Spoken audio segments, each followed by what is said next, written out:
నమస్తే అన్న అందరికీ నమస్కారం. ప్రస్తుత పరిస్థితుల నేపథ్యంలో కువైట్ మరియు గల్ఫ్ దేశాలకు ఇరాన్ దేశం క్షమాపణ చెప్పింది, శాంతికి పిలుపునిచ్చింది. వివరాల్లోకి వెళితే ఇటీవలి క్షిపణి మరియు డ్రోన్ దాడుల తర్వాత ఇరాన్ అధ్యక్షుడు మౌస్కాద్ పెజెష్కియాన్ పొరుగున ఉన్న కువైట్ మరియు గల్ఫ్ దేశాలకు క్షమాపణ చెప్పారు. టెహ్రాన్ సైనిక చర్య ద్వారా కాకుండా దౌత్య మార్గాల ద్వారా ఉద్రిక్తతలను పరిష్కరించుకోవాలని తెలిపారు.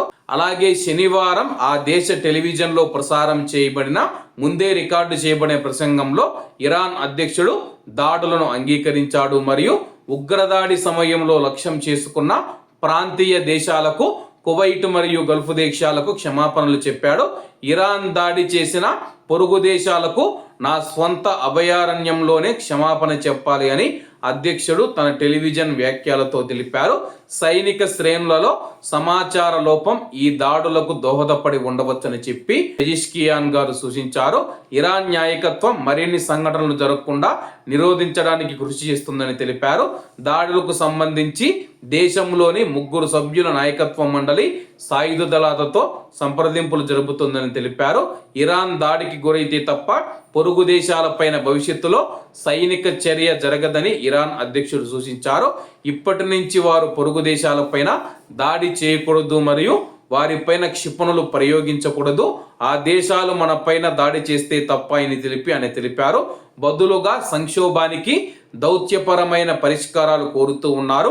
కువైట్, బెహ్రన్, సౌదీ అరేబియా మరియు యుఏఈ సహా అనేక గల్ఫ్ దేశాలను లక్ష్యం చేసుకొని